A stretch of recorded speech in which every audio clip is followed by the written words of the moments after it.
Take a second and imagine this. If you had $100 billion, people would call you a legend. But if you controlled 1.4 trillion, you don't need to be called anything. You are power. Yes, 1.4 trillion US dollars. That's the estimated wealth under the control of the Saudi royal family. Not a company, not a government, a single family. A dynasty that holds more wealth than the GDP of Russia, Canada, and South Korea combined. You heard that right. They could buy all of Apple, Amazon, and Tesla and still have enough left over to build an entirely new city in the desert. They own palaces more dazzling than Versailles, yachts longer than airport runways, a private jet fleet worth billions, used just for birthday parties. And now, you're about to step into a world where money isn't a limit. It's a weapon, a journey filled with strategy, secrecy, and moves powerful enough to shape the 21st century. Because behind that $1.4 trillion empire lies a vault of secrets the world was never supposed to see. Stay with us until the end of this story, because what you're about to hear will challenge everything you thought you knew about power. The limitless dynasty, when a nod can buy the world. What if you could nod your head and buy a $200 million mansion in the heart of London? What if you could wire $50 million just to throw a birthday party on a private Mediterranean island?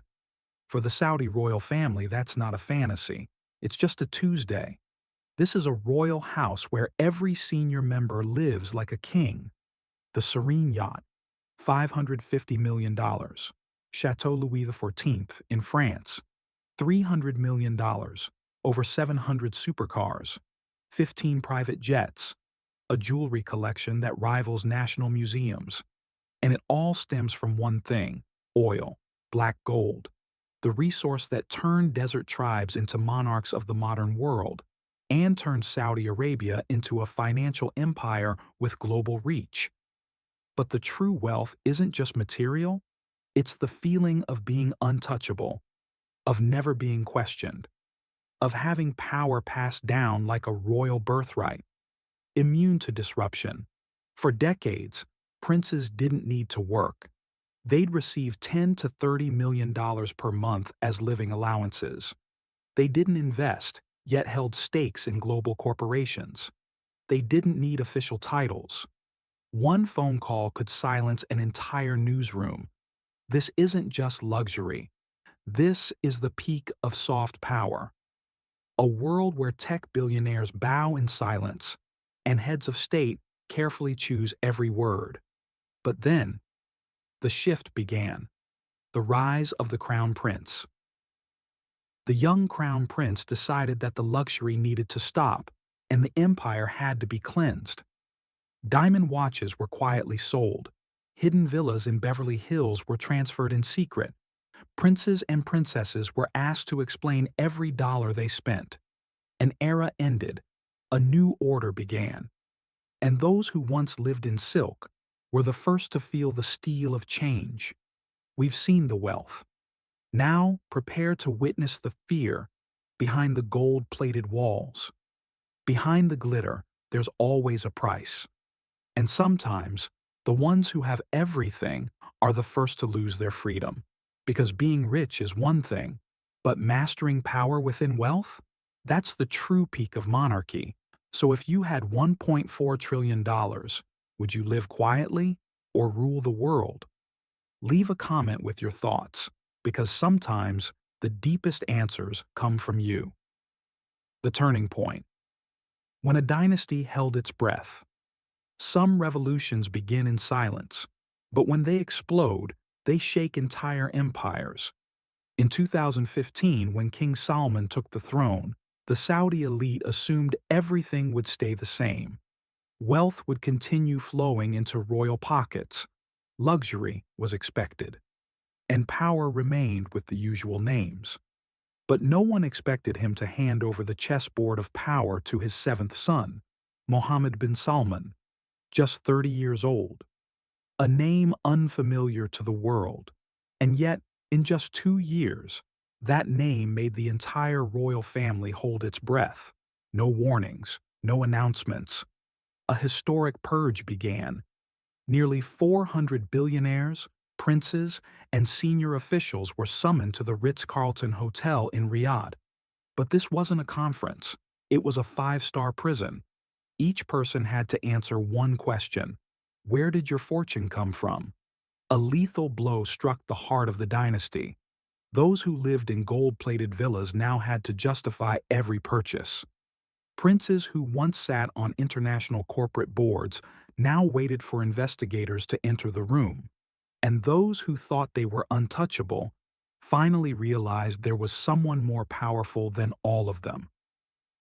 With a single signature, MBS reclaimed over $100 billion in assets. But what he truly claimed was absolute control. But the story doesn't end there.